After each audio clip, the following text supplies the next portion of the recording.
Hey, so quickly before we jump in, I posted something like this on the deck list video that I published a couple days ago. Just like the last video, this video was filmed right on February 6th, right around the time, exact time when the new ban list dropped from Konami. So just keep that in mind when you watch this video. There are a few subtle details that will have changed. But anyway, hope you still enjoy it and learn something from it. Let's jump in. Hey everybody, Befron here, and today we're talking about birds again.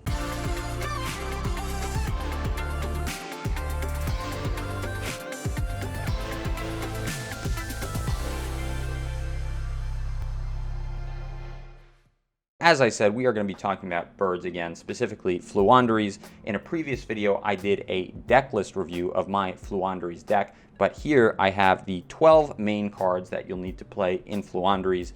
We're going to review them, how to play them, and then a few of the very basic strategies that you can use to play Floowandereeze successfully. A quick public service announcement: if you're watching this right now, there's a very good chance you're not subscribed because only 1% of my viewers are generally subscribed to my videos. Please help me change that by giving this video a thumbs up, like it, hit the subscribe button, hit that bell, and we'll be all good. Thank you in advance for your support, and let's jump in. So first we're going to go over the cards. You can see here again the 12 main cards in the Floowandereeze archetype, and then we will go into how to actually play these cards and some common combos and boards that you'll open into.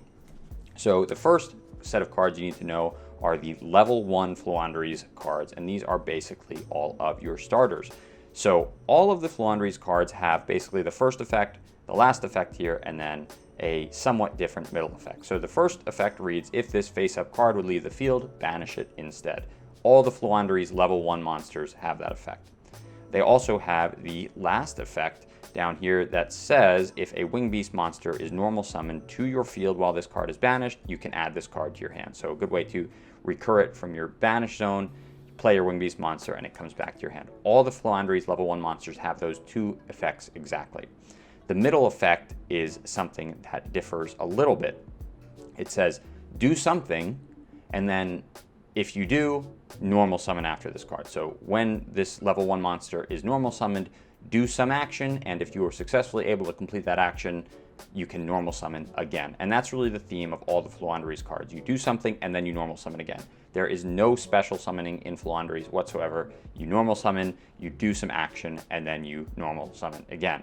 So in the case of Robina, you can see here, it says, if this card is normal summoned, you can add one level 4 or lower wing beast monster from your deck to your hand, and then immediately after this effect resolves, you can normal summon one winged beast monster. And again, so the do something here is add one level 4 or lower wing beast monster, and then normal summon a wing beast monster after that. So all of these cards, again, read nearly exactly the same, and Robina lets you search for a level 4 or lower wing beast monster. Again, it's a wing beast monster. It doesn't have to be a Floowandereeze monster. It can be any wing beast monster, which is very important. Eglin, again, the same thing. When it leaves the field, it gets banished, and if a wing beast monster is normal summoned while this card is banished, you can return it to your hand. When it's normal summoned, Eglin lets you search for a level 7 or higher monster, so basically a boss monster in your deck, add it to your hand, and then again, if you do add that card to your hand successfully, you can normal summon again. Stree, again, same effects. When it leaves the field, it's banished. If it is banished, when you play a wing beast monster, you can return to your hand. Stree lets you banish one card in either player's graveyard, which can be very handy. You can put some hate on your opponent's graveyard, or you can banish your own cards, because then the next card, Token, lets you return a banished Floowandereeze card to your hand. And again, that's any Floowandereeze card, so spell, trap, or monster. So those are the 4 Floowandereeze cards. Again, we have search your deck for a level 4 lower monster, search your deck for a level 7 or higher monster, banish one card from either graveyard, and then return a Floowandereeze name to the field. And again, all these cards are banished when they leave the field. They return themselves to their hand if they're banished, and you play a wing beast monster, and then their middle effect is, again, do something and then normal summon. So that's the theme of the deck. The next few monsters are, we have one more Floowandereeze boss monster, and then some other cards that are peripherally related. Floowandereeze and M-Pen, again, the main boss monster, Similar to the other Floowandereeze cards, it has an effect when you tribute summon it. You can add one Floowandereeze spell or trap from your deck to your hand. Very important that this effect is not once per turn. All of the level 1 Floowandereeze cards that we just went over, those are all once per turn. All 3 of those effects that we talked about are all once per turn. Floowandereeze and M-Pen, you can do this as many times as you like. You can keep adding spell or traps as long as you can keep summoning an M-Pen. So it lets you add spell or trap from your deck, and then you can, again, normal summon if you do successfully. While he's face up on the field, special summon monsters in attack position that your opponent controls, their effects cannot be activated, so it puts a nice little semi-floodgate on your opponent's board. And then when he battles another monster, you can banish any card from your hand to cut that monster's attack and defense in half. An opposing monster has to have more than double his attack to be able to attack and destroy M-Pen. So very good card to turn off your opponent's monsters and then ultimately destroy them in battle. Ryza is a card, again, you can search this card with Eglin because, again, you can just search for any level 7 or higher winged beast. Does not have to be a Floowandereeze. You search him, and when you tribute summon him, you can return cards on the field or in the graveyard to the deck. And if you use a tribute summon monster to tribute summon for Ryza, you can add an additional card back to the hand. So bounce a lot of cards back to the deck, bounce cards back to the hand, just a lot of good removal. Highly recommend this card. You can use that to recur cards in your own graveyard to the top of your deck, or just use them to, again, remove more and more cards from your opponent's board. Apex Avian, another good target for Eglin. You basically bounce this card back to your own hand, and it's an Omni-Negate. Any card effect, you can bounce it back and negate and destroy that card. And finally, Barrier Statue, one of the most common, definitely the most common non-Floowandereeze monster in this deck. Neither player can special summon monsters except wind monsters. You search this out with Rabina, play it, and you basically lock your opponent out of playing any monsters. As for the spell and trap cards, we have about 2 starters and then 2 auxiliary cards. So this card, Magnificent Map, during your main phase, you can reveal a Floowandereeze from your hand, then search your deck and banish a Floowandereeze with another name to normal summon the Floowandereeze you revealed. And again, this is an additional normal summon. It does not count towards your once per turn normal summon. So basically, you reveal a Floowandereeze, banish another Floowandereeze. When the Floowandereeze you revealed from your hand comes onto the field, you can return the banished one to your hand based on the effect that we talked about from the level 1 monsters. So that's the first effect. It also has this other effect. When your opponent normal summons, you can then normal summon a Floowandereeze monster, which you'll use that one less often, but can still definitely come in handy. We have Advent of Adventure, which is the search card. Banish a winged beast monster from your hand or field and search your deck for a Floowandereeze field spell or monster. So it's nice that they let you search for the field spell. Good little way to get that out of your deck. Dreaming Town, this basically lets you normal summon on your opponent's turn. So basically you just take another turn during your opponent's turn. Just like Tier Elements can do, you can do it too with the Floowandereeze deck. Play it during your opponent's main phase and just start normal summoning, go through your whole chain and normal summon. It also has another effect when it's in your graveyard and you tribute summon a level 7 or higher monster. You can banish the card to turn all of your opponent's monsters into face down defense position. So basically turn off any continuous effects that your opponent's monsters may have. And finally, we have Floowandereeze and the Unexplored Winds. Best card, I think, in the deck. It's super powerful. You can conduct tribute summons that require 2 tribute summons by sending 1 monster you control and 1 card your opponent controls to the graveyard. That's 1 card your opponent controls, meaning you contribute your opponent's spells and traps and field spells. You contribute anything on your opponent's board to summon a monster. So by the time this card gets going, you could be doing 2 and 3 tribute summons per turn, and each one of those you're removing one of your opponent's monsters as cost. So they're not even being sent by a card effect, they're being sent as cost to tribute summon your monsters. It does have another effect that you can reveal 2 winged beast monsters, put them at the bottom of the deck, and draw 2. You won't use that too much. It also conflicts with Prosperity, which says you can't draw during the turn you play Prosperity, so may not be something you play too much, but it's a nice little out. Again, as you get closer to the end of the game, you're going to have a lot of Floowandereeze cards in your hand, and you'll probably want to trade them in for literally anything else. You could have 2 or 3 copies of the same Floowandereeze cards. You might even end up having to discard at the end of your turn. You'll have so many cards in your hand, so it's good to be able to just trade those in for something else. And that is the 4 spell and traps. So now you know all the cards in Floowandereeze. Let's look at some common board states. So probably the most common ending board that you'll end with, most basic, is Floowandereeze and M-Pen, Barrier Statue, and then you'll have a face down Dreaming Town. I'll leave it face up so you can easily remember what it is. So I like to start with what's the goal of the deck, right? So this is how you basically want to be able to end your turn with this board here. And there's a few ways to get into this board, and we'll go into a few of those.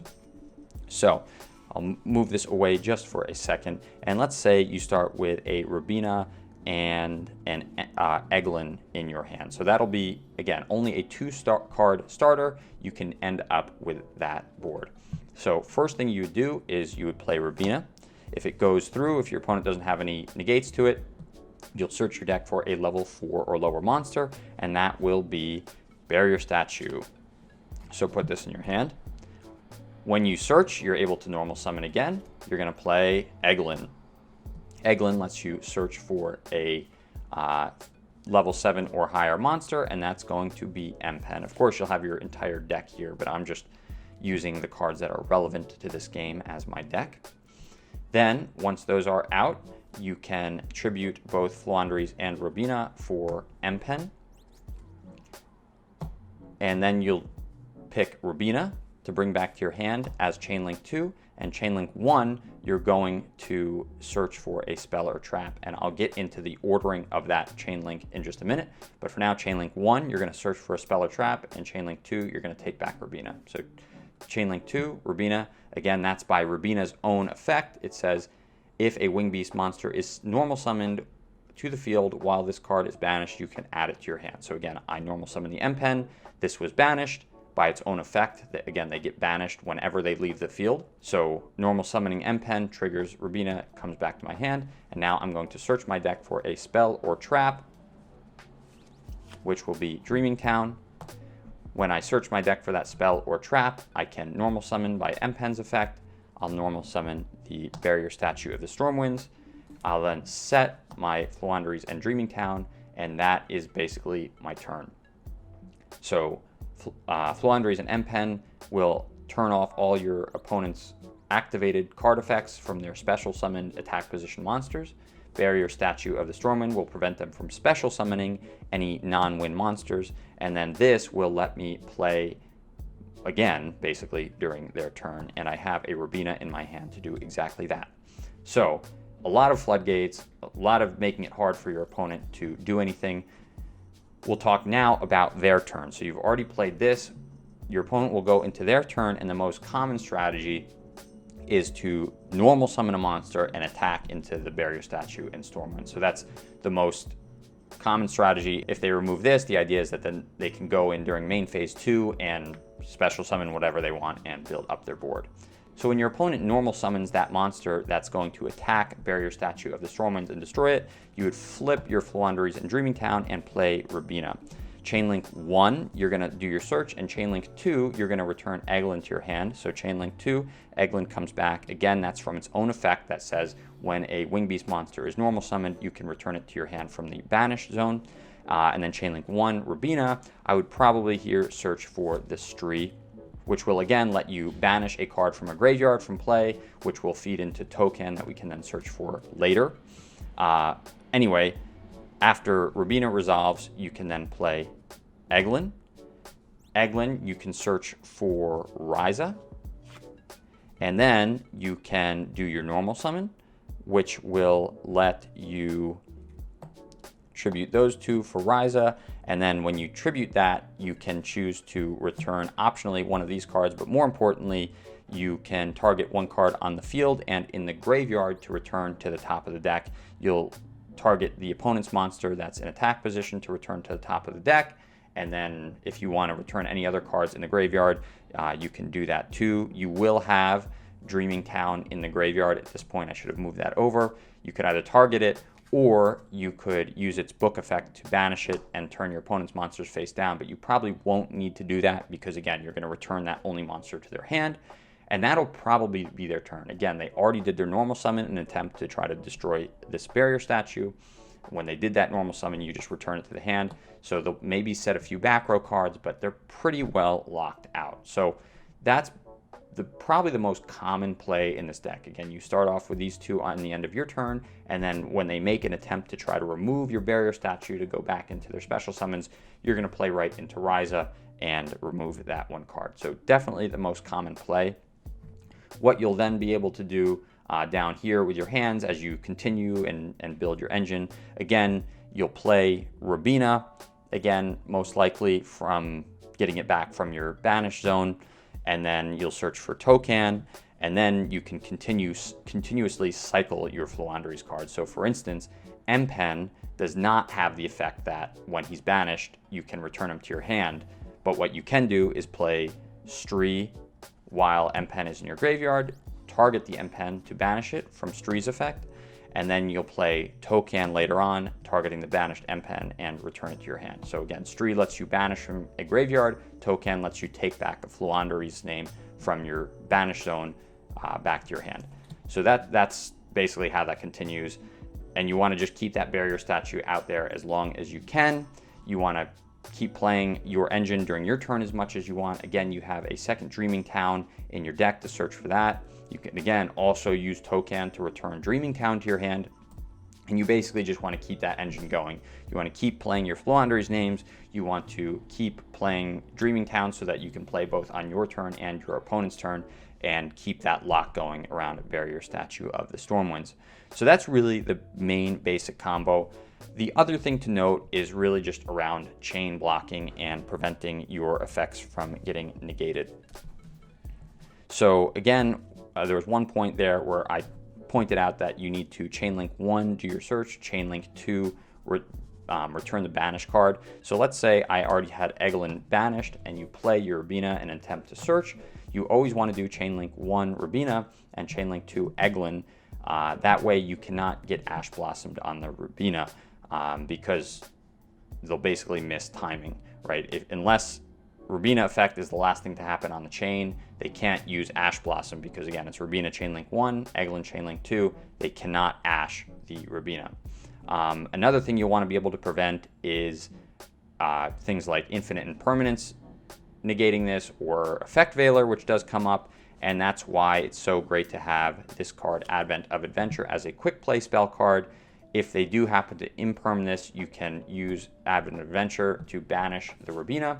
That way it's no longer on the field, it's no longer going to get negated by Effect Veiler or Impermanence. So you banish this and you get a search, right? So you get an additional search. You can search your deck for any Floowandereeze field spell or monster by banishing that card, and again, you then really negate the effect of Effect Veiler or Imperm on your board. And basically those two little strategies are how to prevent your opponents from using their hand traps to negate your Floowandereeze effects.